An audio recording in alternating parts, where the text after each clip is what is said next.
ज़िंदगीअ में तव्हांखे कॾहिं कंहिंसां प्यारु थियो? साईं बिल्कुलु थियो, अल्हम्दुलिल्लाह। ऐं तव्हांखे ॿुधी ख़ुशी बि थिए, हैरानी बि थिए त मुंहिंजो जंहिंसां प्यारु थियो उहा छोकिरी हुई ज़ाहिर आहे, ऐं मुंहिंजी उन सां शादी न थी सघी। अच्छा, पर अल्हम्दुलिल्लाह मूंखे पोइ बि तव्हां शाइर कोन थी सघिया, इहो त मालूम आहे। इहा ॻाल्हि आहे वाक़ई, पोइ बि शाइर न थी सघियासीं। पोइ वरी शाइरनि जा उहो कोट कंदा हुआसीं पंहिंजो, जेके लतीफ़ सरकारी काफ़ी हुआसीं। बिल्कुलु बिल्कुलु। ऐं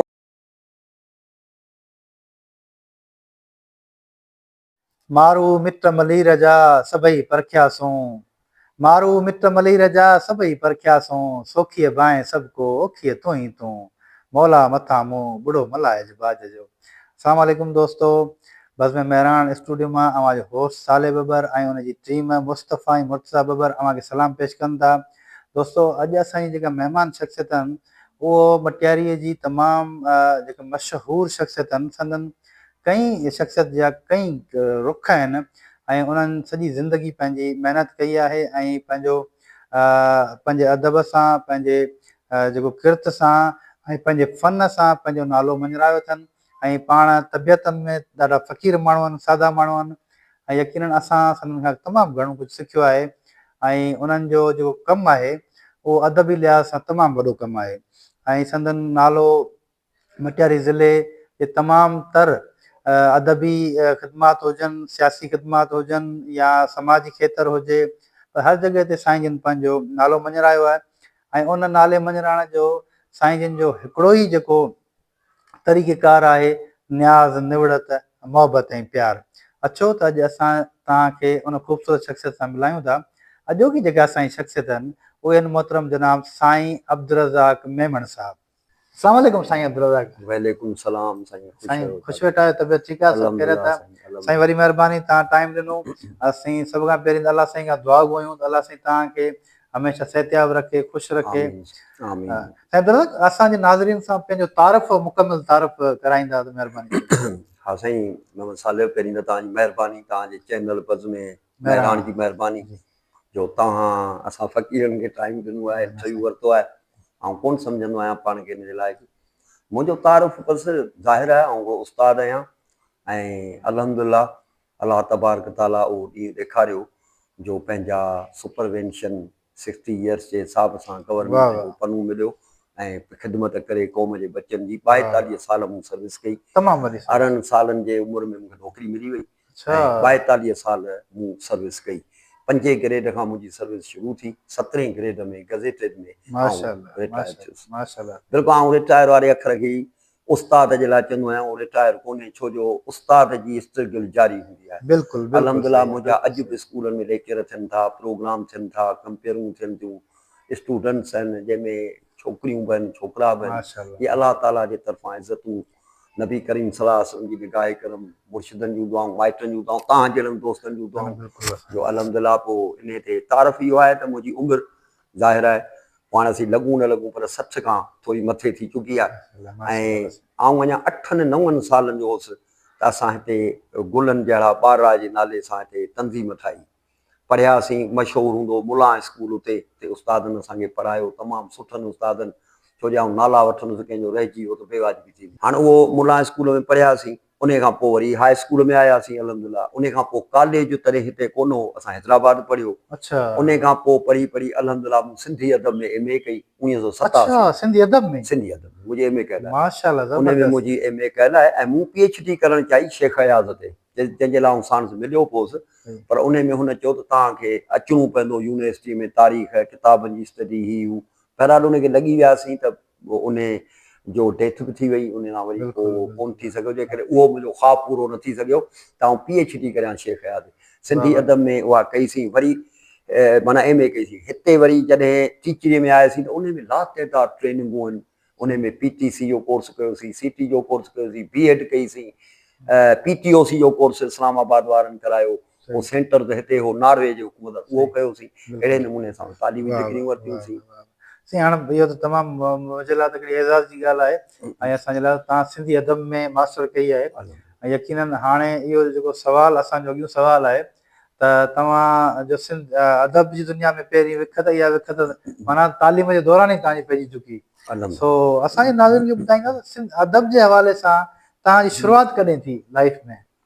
अदब जे हवाले सां मूं तव्हांखे पहिरीं ॿुधायो त स्कूलनि में जॾहिं हुआसीं पोइ हिते पंहिंजो असां पंहिंजूं ॿारनि जूं तंज़ीमूं ठाहिणु शुरू कयूं। अलहमदिल्ला एतिरो ज़हन अलाह साईं ॾिनो, पोइ ठाहिणु शुरू कयूंसीं। उन में नंढियूं नंढियूं असीं पंहिंजो हिकिड़ा लिखंदा हुआसीं आर्टिकल, पोइ वरी गॾिजाणी कंदा हुआसीं पाड़े में या स्कूल टाइम खां पोइ स्कूल में, पोइ वरी हिक ॿिए खे ॿुधाईंदा हुआसीं, लतीफ़ा ॿुधाईंदा हुआसीं। शुरूआत जंहिं शइ सां कईसीं लतीफ़ा, लतीफ़ा रेडियो ते ॿुधी पोइ वरी हिक ॿिए खे ॿुधाईंदा हुआसीं, पोइ खिलंदा हुआसीं। पोइ वरी करे करे छा कंदा हुआसीं, जो लतीफ़ो लिखी के अख़बार में मोकिलिजे, तॾहिं टपाल में मोकिलिबो। पोइ वरी जे अख़बार में उहो लतीफ़ो शायदि थींदो त ॾाढो ख़ुशि थींदा हुआसीं। उहा अख़बार खणियो माइटनि खे ॾेखारींदासीं, मुंहिंजो नालो आयो आहे, मटियारी जो फलाणो माण्हू जो नालो आयो आहे। अहिड़े नमूने सां जेका आहे सा अदब जी। पोइ जीअं जीअं वॾा थियासीं त पोइ असां पाण लिखणु शुरू कयो, कहाणियूं, अफ़साना, तासिर वग़ैरह। साईं, पोइ तव्हां जे कहाणियूं लिखियूं, उहे कहाणियुनि में माना कहिड़ियूं कहिड़ियूं सिन्फ़ूं शामिल आहिनि तव्हांजी लिखत में? हा, ॾाढो सुठो तव्हां सुवालु कयो आहे। हिकिड़ो त असांजो जेको सिंधी धरती आहे, सिंध जी धरती, सा दर्द जी धरती आहे। ऐं जिते दर्द जी धरती हूंदी आहे उते मुज़ाहिमती अदब सिरजबो आहे। मज़ाहिमती अदब माना शाइरी बि तव्हांजी मज़ाहिमत वारी हूंदी, मज़मून मज़ाहिमती वारा हूंदा। त मूं पंहिंजे अदब जी शुरूआत जिन कहाणियुनि सां कई। हाणे हिन वक़्तु त काफ़ी रवाज निकिरी चुको आहे। अॼु खां 30-40 साल अॻु में बहिराज में नियाणियुनि जा हक़ क़ुरान सां बख़्शिया वेंदा। बाबा हिन नियाणीअ जी शादी थी हुई क़ुरान सां, हाणे हिन माउ पीउ तां फर्ज़ ई ॾेई वियो। उनजे ख़िलाफ़ मूं लिखियो, कुदी रस्म हुई, उनजे ख़िलाफ़ मूं लिखियो, कारोकारीअ जे रस्म जे ख़िलाफ़ मूं लिखियो। उन में जेके मूं कहाणियूं हुयूं उहे मुतासिर थी जंहिं माण्हुनि खां लिखियूं। उन में उर्दू अदब में सादत हुसैन मिंटो जो नालो अचे थो, सिंधी अदब में जीजी नूरुल हुदा शाह जो नालो अचे थो। जंहिंजूं कहाणियूं पढ़ी ऐं उन में मूंखे शौक़ु थियो त आउं हाणे कापी न करियां पर उन ई पैटर्न ते लिखां। जंहिंजे करे मूंखे हिते कुझु दोस्तनि सादत हुसैन मिंटो जो ख़िताबु ॾिनो। कहाणियूं आहिनि तमामु घणियूं। ऐं पोइ इन नमूने सां असां शुरूआत कई। पोइ वरी अची वियासीं हिते मदरसो असांजो क़ाइमु थियो 1999 में साईं हाफ़िज़ बिशारत जे सोबत में, त असीं मज़हबी रंग में अची वियासीं। पोइ वरी असां लिखणु उन हिसाब सां मज़हबी रंग में लिखणु शुरू कयो, अदबी नमूने सां। पर उन में बि मज़मून पंहिंजे माना रब ताला ते, क़ुरान शरीफ़ ते, पंहिंजे नबी पाक ते, वरी उहे कंपेयरिंगूं, वरी मीलाद शरीफ़ जूं ॿियनि प्रोग्राम जूं मीलाद शरीफ़, अहिड़े नमूने सां हिकिड़ो टिको सफ़र आहे। सही साईं, इहो जेके तव्हां जेके आर्टिकल लिखंदा हो, मज़मून लिखंदा हो, या जेको तव्हां सादत हुसैन मिंटो जो ख़िताब तव्हांखे मिलियो, ज़रूरु तव्हांजे उन्हनि आर्टिकल्स में लिखत में वॾो रोमांस हूंदो ऐं एॾी जेका हूंदी, माना इन मां ज़ाहिर थियो तव्हां तमामु माना रोमांटिक माण्हू ज़िंदगी में रहिया आहियो। साईं, मतिलबु कहिड़नि कहिड़नि अदबी इदारनि ऐं प्लेटफॉर्म ते तव्हां गॾु रहिया ऐं उन्हनि सां वाबस्तगी रही तव्हांजी? साईं, अदबी प्लेटफॉर्म इहे पहिरीं त सिंधी अदबी संगत, उनजो हिकिड़ो वॾो दौरु आहे सिंध में, मटियारनि में। असां नंढड़ा हुआसीं, पोइ वञो वेहंदा हुआसीं, गॾिजाणियूं थींदियूं हुयूं जंहिंमें साईं यारमन शाह अलहमदिल्ला अञा ताईं आहे, साईं जीअन मुग़ल, नवाज़ समू, साईं आलम शाह, अहिड़ा माण्हू हूंदा हुआ, अदबी गॾिजाणियूं थींदियूं हुयूं। इहो कहिड़ो दौरु आहे?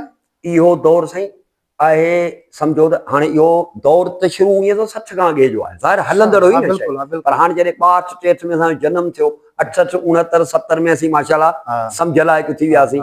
त इहा दौरु आऊं तव्हांखे उहो पियो ॿुधायां त उहे गॾिजाणियूं 70 खां पोइ जो उन में वञी असीं वेहंदा हुआसीं, गॾिजाणियूं थींदियूं हुयूं। पोइ उहे कंटिन्यू थींदियूं हुयूं या न, पर असीं कॾहिं कॾहिं वञी वेहंदा हुआसीं, वेहंदा। पोइ वरी जेको दौरु आयो 90 खां पोइ वारो, पोइ वरी शाह लतीफ़ लाइब्रेरी हिते क़ाइमु थी, डॉक्टर अब्दुल रज़ाक कारनादा 83-84 में। पोइ उन्हनि बि पंहिंजूं अदबी फिज़मूं हलायूं ऐं अदबी नमूने सां हिकिड़ो मीटिंगूं हलायूं, अदबी संगत में अचो वेहंदा। 1990 खां पोइ वरी हिते बाक़ाइदे अदबी संगत एक्टिव थी, जंहिंमें इहे मूं नाला वरिता न, उहे साईं वारा बि अचो वेहंदा ऐं असां सां गॾु वेहंदा। सदारत फिरंदी हुई। उन में पोइ वरी साईं महमद खान मंगलार सेक्रेटरी हो, पोइ वरी मूंखे सेक्रेटरी दोस्तनि कयो, जेको आउं कंटिन्यूटी बिना कंहिं मुक़ाबले जे सिलेक्ट कंदा 25-30 साल रहियुसि। मुंहिंजो वॾो प्लेटफॉर्म अदबी संगत जो रहियो। पोइ वरी हिते हा वॾो टाइम आहे। पोइ वरी साईं पीर ग़ुलाम मुर्शिद सरंदी वारनि कारवाने अदब ठाही, त उन कारवाने अदब जे बि बुनियादी मेंबरनि में आउं आहियां। हाणे कारवाने अदब जा इहा ॻाल्हि मञिबी त उनजा फाउंडर ई साईं पीर मुर्शिद आहिनि। बिल्कुलु छो त हिते हुनजी बाक़ाइदे बुनियाद थियो, उनजी वरी शाखूं सिंध में थियूं। साईं जन जा मुरीद बि आहिनि त उन्हनि पंहिंजो उते सामारे में, थर में, दादूअ जे पासे, नौशहरे फेरो जे पासे शाखूं क़ाइमु करे छॾियूं। हुननि जो मक़सदु इहो कोन थो सिंधी अदब संगत जे असीं तसर में अचूं, अदबी संगत जो बि अदबी हिकिड़ो प्लेटफॉर्म हो ऐं साईं वारनि जो बि अदबी प्लेटफॉर्म हो। असांखे इहो फ़ख़ुरु आहे त सिंधी लीजन पर्सनैलिटी ओ सैयद सालिम अहमद शाह खां वठी साईं इमदाद हुसैनी ताईं इहे हिते असां वटि प्रोग्रामनि में आयूं वेठियूं। जी नूरुल हुदा शाह, ओ वरी साईं फिदा हुसैन शाह हूंदो हो त हुनजे वेझड़ाई करे प्रोग्रामनि में आई। त इहो हिकिड़ो असांजो अदबी प्लेटफॉर्म रहियो, बज़मूं रहियूं, गुलनि जहिड़ा ॿार जी बज़म ठही, ॿारनि जी ॿारी ठही नंढपण में। पोइ इहो हिकिड़ो दौरु हलियो अदबी प्लेटफॉर्म असांजो जेको आहे सो वॾे में वॾो अदबी असांजा सिंधी अदबी संगत रहियो ऐं कारवाने अदब। साईं तव्हां खां अक्सर ज़िक्र ॿुधंदो रहंदो आहियां साईं अमजद शाह वारनि वटि के प्रोग्राम थींदा हुआ, साईं जिन जो बि अदब सां तालुक रहियो? साईं अमजद शाह असांजे शहर जो हिकिड़ो लीजन पर्सन हो। जॾहिं साईं पीर बहाउद्दीन वटि गॾिजाणी थींदी हुई त पाण उन में वेठा हूंदा हुआ। पोइ केॾी महिल उथी भॼिया वेंदा, पोइ हिकिड़ी ॿिनि गॾिजाणी में पाण आख़िर ताईं वेठा, आख़िर ताईं जेॾी महिल वेठा त असांखे बि उन ॾींहुं ख़बर पई त साईं केॾो अदबी ज़ौक़ रखे थो ऐं उनखे बि ख़बर पई त हीअ जेके अदीब आहिनि मटियारनि में हीअ त टैलेंट लिको पियो आहे। पोइ साईं ऐलान कयो त बाबा आउं थोरी देरि खां पोइ पंहिंजो बंगलो पियो कुंड ते ठारायां, हाणे महिरबानी करे पीर बहाउद्दीन वटां हीअ गॾिजाणी ड्राइव थी करे गॾिजाणी रखिजो ई मूं वटि, बल्कि हाणे गॾिजाणीअ जो मेज़बानी आउं हूंदुसि। पोइ उते गॾिजाणी कुझु थियूं ऐं इहा आउं तव्हांखे 2005 जी ॻाल्हि पियो ॿुधायां त 2005 में जून में साईं वियल हो इस्लामाबाद पंहिंजे भाउ साईं अमीर अली शाह मरो माजी अमीर अली शाह ॼामोट, जंहिंजो ताज़ो डेथ थी वई, जंहिंजो वरी पुटु तारिक शाह ॼामोट साईं एमएलए आहे। उते विया घुमण साईं ऐं बंगले जी मरमत शुरू थी वई कि बाबा इहो जीअं ई शुरू थियो त अदबी संगत मूं वटि थींदी। पर बदकिस्मतीअ सां साईं खे अलाह साईं जन्नत में जाइ ॾे, उते साईं जी डेथ थी वई इस्लामाबाद में। ऐं अहिड़े तरह सां असांजो हिकिड़ो मटियारनि जो हीरो लीजन पर्सन, ग़रीबनि जो यार, अदबी शख़्सियत ऐं उन जे थ्रू आउं तव्हांखे ॿुधायां वॾा वॾा हिते अदीब ऐं शाइर आया। ऐं हाणे जेका गॾिजाणी थियणी हुई मूंखे पाण इस्लामाबाद में मैसेज कयो या सेक्रेटरी हुउसि त ईंदड़ गॾिजाणी में मुमताज़ अली भुट्टो उन्हनि सां संदन माइटी हुई, साईं जी न्याणी हुई, साईं जेको गुलाम कादर शाह पी आहे में हाणे डेथ थी वई, अमीर बख्श भुट्टो साहिबु आयो नी भेण अब्दुल हफ़ीज़ पीरज़ादो ऐं मुमताज़ अली भुट्टो ऐं गॾिजाणी में वठी ईंदुसि ऐं तव्हांखे कंपेयरिंग करणी आहे प्रोग्राम खे उन सेट, छो त हिकिड़ा वॾा माण्हू आहिनि। अब्दुल हफ़ीज़ पीरज़ादा इहे 1973 आईन जो ख़ालिक़ सम्झो वञे थो, पर अफ़सोस इहो आहे जो साईं जी डेथ थी वई, असांजी उन्हनि ताईं पुॼा कोन पहुचनि, मुलाक़ात नसीब में कोन्हे, उहा मुलाक़ात उन्हनि सां आहिनि पर अदबी संगत में कोन अची। साईं हाणे जे ॻाल्हि कंपेयरिंग जी खुली आहे त हाणे यकीनन जेकॾहिं असीं नाज़रीन इहो ॾिसूं था त असां बि जेका कंपेयरिंग सिखी आहे त उहो वक़्त जी नज़ाकत जे हिसाब सां, पर उन में सभु गुण सुण साईं अब्दुल रज़ाक खां सिखिया अथऊं। त साईं जो कंपेयरिंग जे हवाले सां अदबी प्रोग्रामनि में जीअं साईं ॻाल्हि कई तव्हां खां इहो साईं फ़ोन कई त अदबी प्रोग्राम में तव्हां हुनखे कंपेयरिंग कजो। साईं मूं हिकिड़ी शइ ॾिठी आहे, इहा ॻाल्हि तव्हां माशाल्लाह वॾा कंपेयर आहियो ऐं पूरनि डिस्ट्रिक्ट जे अंदरि जेके सरकारी सतह ते प्रोग्राम थियनि था उन्हनि जी कंपेयरिंग कयो था, अदबी प्रोग्रामनि जी, सियासी प्रोग्रामनि जी ऐं जेके मज़हबी प्रोग्राम आहिनि उहे त यकीनन तव्हां उनजी कंपेयरिंग कयो था। माशाल्लाह तव्हांजो तमामु वॾो हिकिड़ो अरसो रहियो। मूंखे ॿ शयूं ॿुधाइजो, हिकिड़ो तव्हांजो कंपेयरिंग शुरू कॾहिं कई ऐं ॿियो हिकिड़ो मुंहिंजो सुवालु मूं इलाही माण्हुनि खां पुछियो आहे जेको मूंखे नथा ॿुधाइनि ऐं मूंखे बि सम्झ में कोन थो अचे त भला कंपेयरिंग अनाउंसमेंट में कहिड़ो फ़र्क़ु आहे? ठीकु आहे साईं, हाणे मूं कंपेयरिंग शुरू कई जॾहिं 8-9 सालनि जो हुउसि। अच्छा। स्कूल में असांजो उस्ताद साईं मोहम्मद रमज़ान में मधाई सदगो पोइ केॾी महिल चवंदो हो त बाबा ॻाल्हायो हिन मौज़ूअ ते, पोइ ॻाल्हाईंदासीं, पोइ चवंदो हाणे तूं फलाणे छोकिरे खे सॾु कर, फलाणे, पोइ उन छोकिरे खे चवंदो तूं फलाणे छोकिरे खे सॾु कर। अहिड़े नमूने सां हिकिड़ी नंढड़ी कंपेयरिंग शुरू थी वई। उहो हिकिड़ो असांजो हालनि जो दोस्त हो अरफ़ान मेहदी, तव्हां ॿुधो, अरफ़ान मेहदी, उन सां गॾु हिते किताब खणी ईंदो, पोइ हालनि में प्रोग्राम थिया, पोइ उन में आस्ते आस्ते कंपेयरिंग शुरू कईसीं। साईं शहाबुद्दीन शाह असांजे पाड़े जो सियासी शख़्सियत, उनजो इलेक्शन जो दौरु हो, पोइ हुनजो ॻाल्हाइण जो अंदाज़ ॾिसी करे ई उहा उतां असां कंपेयरिंग शुरू कई। पोइ वरी हिन वटि मुंहिंजो वॾे में वॾो प्लेटफॉर्म जेको आहे सो जामे गौसिया ताहिरा आहे, मदरसा जामे गौसिया ताहिरा, जंहिंजो रूह रवान साईं हाफ़िज़ बिशारत आहे, करे उनजी सोबत मिली त त पोइ त घणो कुझु सिखियासीं। पोइ साईं हिते जेके प्रोग्राम कया मज़हबी आलिम नात ख़्वान चई त तव्हां जेको आहे सो तारीफ़ करायो था चङे नमूने सां, तव्हां ई इहा कंपेयर करियो। इन ई सुवाल ते आऊं आयुसि जेको तव्हां सुवालु कयो तमामु अहम, जेको आहे तमामु सिंपल, पर घणा दोस्त कोन सम्झंदा। आउं त पाण खे वॾो कंपेयर कोन थो सम्झां। तव्हांजी सुठी नज़र आहे, महिरबानी आहे। हाणे कंपेयरिंग ऐं अनाउंसमेंट में फ़र्क़ु इहो आहे त मिसाल आउं स्टेज ते बीठो आहियां, हाणे मूंखे मोहम्मद सादिक बबूर खे सॾु करिणो आहे, त आउं अची चवंदुसि अदा ही फलाण ग़ुलाम मुस्तफ़ा तकरीर करे वियो, हाणे तव्हांजे ताड़ियुनि जे गूंज में अचे थो मोहम्मद सादिक बबूर। It is announcement, it is announcer. मूं तव्हांजो का तारीफ़ कोन कयो। मोहम्मद सादिक बबूर जेकॾहिं दादूअ जो माण्हू वेठो आहे त हू मोहम्मद सादिक बबूर सम्झंदो। मोहम्मद सादिक बबूर जो कहिड़ी तंज़ीम सां वास्तो आहे, मोहम्मद सादिक बबूर जो फ़र्क़ु कहिड़ो आहे, उनजो प्रोफाइल छा आहे, छाजे करे। छो त ॾिसो न, ही तव्हां जेको इंटरव्यू करियो था न, तव्हां मटियारनि जी जेतिरी बाबादी आहे सभिनि जा इंटरव्यू कोन, जेके गणप लाइक़ माण्हू था उन्हनि जा कंदो। कंपेयरिंग में इनखे चइबो आहे त आउं ईंदुसि अदा मोहम्मद सादिक बबूर, पहिरीं त नालो ई तव्हांजो कोन वठंदुसि। मुंहिंजो अंदाज़ इहो आहे त असांजो हिकिड़ो दोस्त हिते वेठो आहे ऐं वॾो हुनजो वर्क आहे, वॾो हुनजो मुंहिंजी ख़ुशामद कान्हे। नंढपण में ग़रीब फैमिलीअ जो ग़रीब माण्हू, ग़रीब वीचारो, ऐं उहो हिकिड़ो ख़ानदान मां उभिरे थो ऐं पंहिंजी तंज़ीम ठाहे थो। सुजाग शहरी इत्तेहाद या सुजाग ॿारड़ा या सुजाग माण्हू, अहिड़े नमूने सां ETC सुजाग सिंध नालो रखी हिकिड़ी तंज़ीम ठाहे थो। उन तंज़ीम जे थ्रू पंहिंजे दोस्तनि खे गॾु करे थो, उनमें सुजागी पैदा करे थो। ऐं अॼु माशाल्लाह फलाणी तंज़ीम में बि आहे ऐं सभु माण्हू उनखे सुञाणनि था, अदीब बि आहे, शाइर बि आहे, एंकर पर्सन बि आहे। तव्हांजे ताड़ियुनि जे गूंज में हाणे ईंदो मोहम्मद सादिक बबूर। It is comparing. वाह वाह, तमामु इहो तव्हांजो तमामु इट इज़ कंपेयरिंग। ऐं असांजा दोस्त काफ़ी अहिड़ा आहिनि जेके अनाउंसमेंट कंदा आहिनि ऐं हू चवंदा आहिनि त मूं कंपेयरिंग कई। इहा कंपेयरिंग आहे। इहो शइ सिखीसूं तव्हां मज़ा। अॼु मूंखे मौक़ो मिली वियो ऐं यकीनन असां तव्हां मां काफ़ी शयूं सिखियूं। साईं तव्हांजो जेको हेॾो वॾो अदबी कमु थियल आहे, पोइ भला तव्हां किताब के छपाया आहिनि? साईं मुंहिंजो मवाद एतिरो आहे जी, तक़रीबन तंहिं वक़्तु अख़बारुनि डाइजेस्टुनि में जेकर आउं गॾु कंदुसि न, 3-4 हज़ार मुंहिंजूं कहाणियूं, तासिर, डायरीअ जा वर्क, अखियुनि ॾिठो अहवाल, मके मदीने वियुसि ॿ दफ़ा 2011 2013, उहो सफ़रनामो लिखियल आहे। पर पोइ कुझु हालात अहिड़ा आहिनि जो किताब कोन छपाए सघिया। बाक़ी मवाद एतिरो आहे। दोस्त चवनि पिया हींअर आउं ज़िंदगीअ जो अहवाल ओ जॾहिं खां मूं होश संभालियो लिखां पियो, जंहिंमें 20-25 ख़्याल लिखी चुको आहियां। 1974 ताईं पहुतो आहियां। हाणे उन खां पोइ लिखां पियो, जे ज़िंदगी रही उहो कोशिशि कंदासीं त छपायूं। साईं भला हेतिरनि अदीबनि सां गॾु रहिया, शाइरनि सां गॾु रहिया, पोइ भला ज़िंदगीअ में का शाइरी बि कई आहे? शाइरी साईं न कई। शाइरी ॿुधण जे हद ताईं।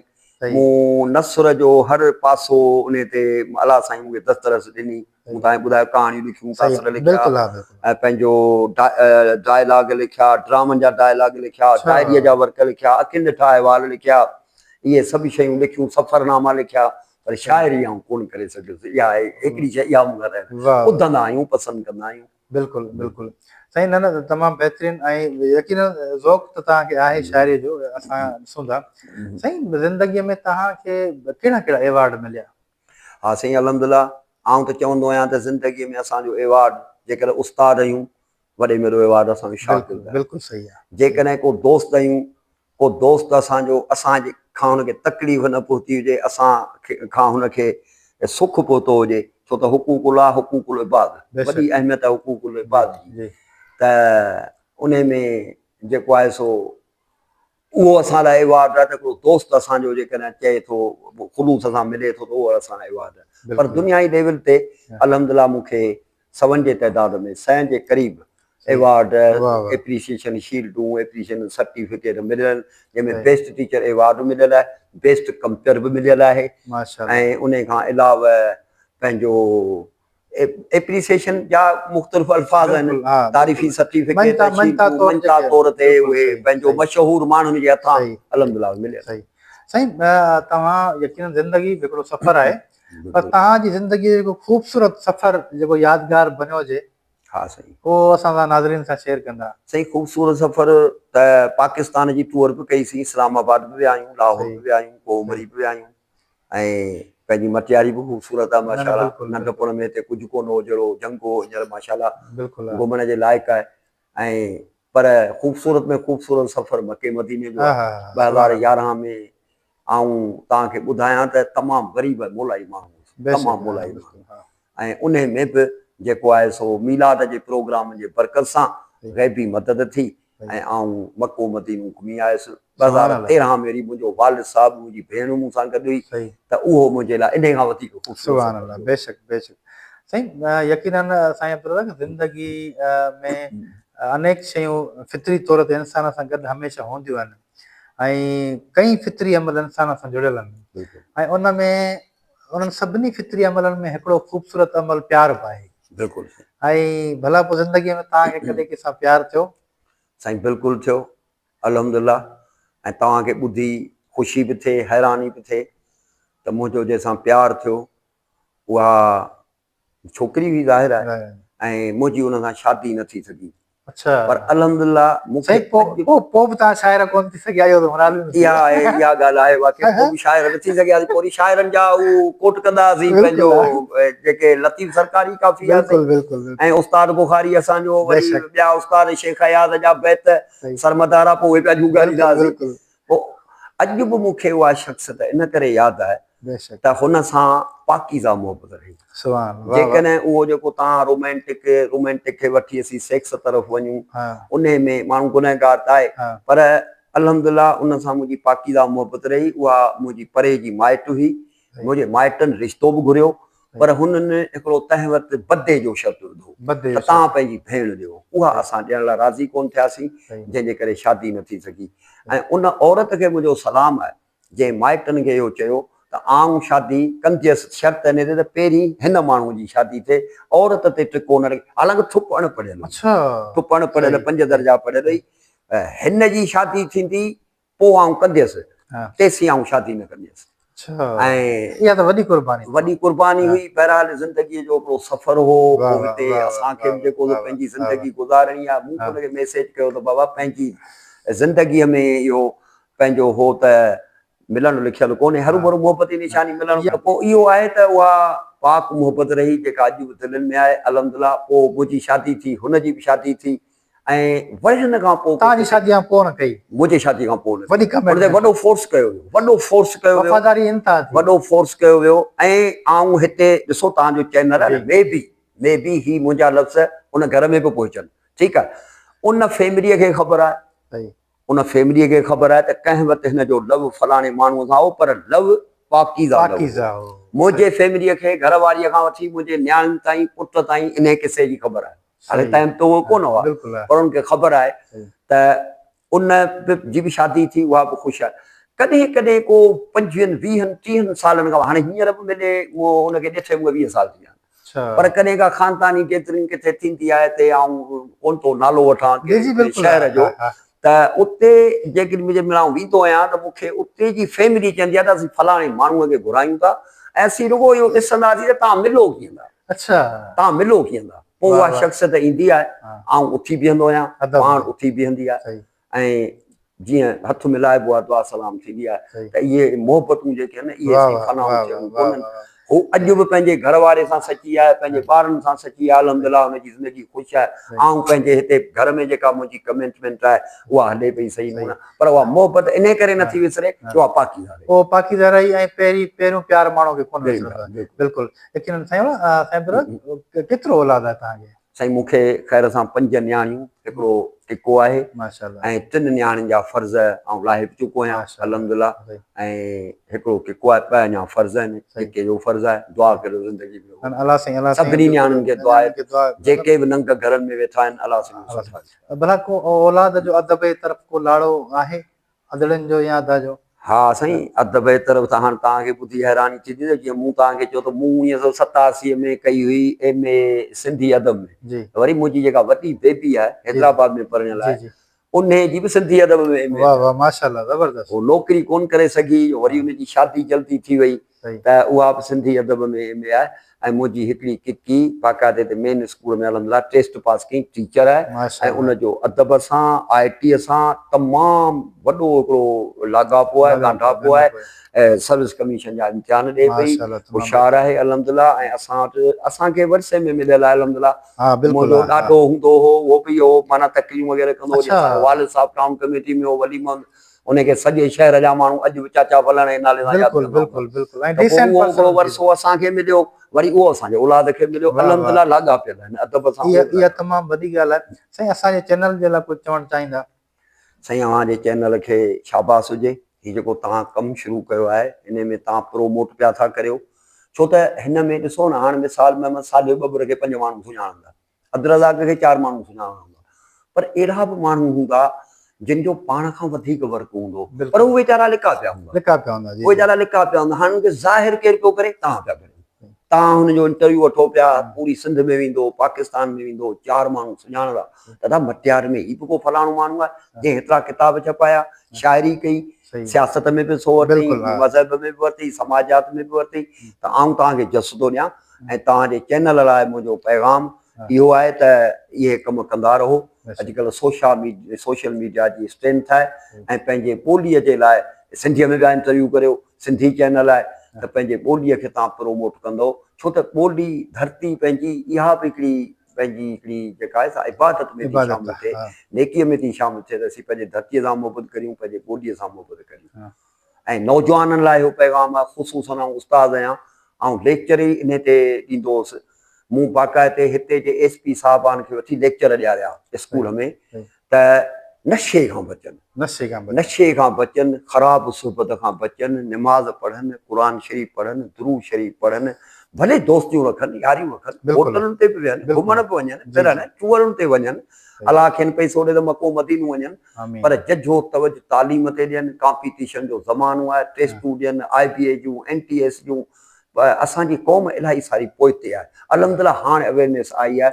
ऐं सुहबत जेका आहे, हा जेकॾहिं के तव्हां माण्हू अहिड़े सां सुहबत रखी छॾी आहे, मिसाल ऐं ॿियो मिसाल कोन थो ॾियां, बेनिमाज़ी सां सुहबत आहे त उनखे निमाज़ी करियो, ईअं न बेनिमाज़ी थी वञे, बसि इन में सभु शइ अचो थी वञे त अव्हां निमाज़ी हुनखे करियो, ईअं न बेनिमाज़ी थी वञे। सिगरेट पीअंदड़ आहे त हुन खां छॾायो, ईअं न सिगरेट पीअणु शुरू करियो।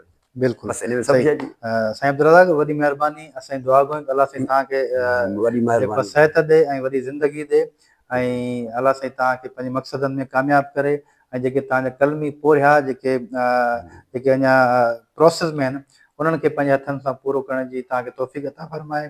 तव्हांजी तमामु वॾी महिरबानी। दोस्तो अॼु असांजी मुलाक़ात साईं अब्दुर्रज़ाक मेमण साहिबु जेके मटियारी जा तमामु लीजेंड शख़्सियत आहिनि ऐं इल्मी अदबी हवाले सां संदनि तमामु वॾो कमु आहे ऐं उहे यकीननि हाणे शयूं बैकग्राउंड ते पयल आहिनि त पोइ उन्हनि खे वरी मंज़र ते आणणु हिकिड़ो वॾो प्रोसीजर आहे, पर साईं जो तमामु अदब में वॾो कमु आहे। साईं अब्दुर्रज़ाक जी तमामु वॾी महिरबानी।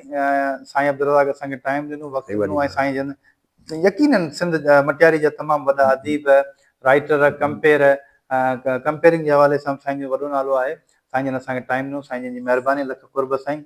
दोस्तो इन हवाले सां असांजी साईं अब्दुर्रज़ाक मेमण साहिब सां जेका मुलाक़ात आहे अॼु उहा पुॼाणी ते पहुचे थी। नए प्रोग्राम ताईं वरी असांखे ॾींदा इजाज़त, तेसिताईं अलाह भाई।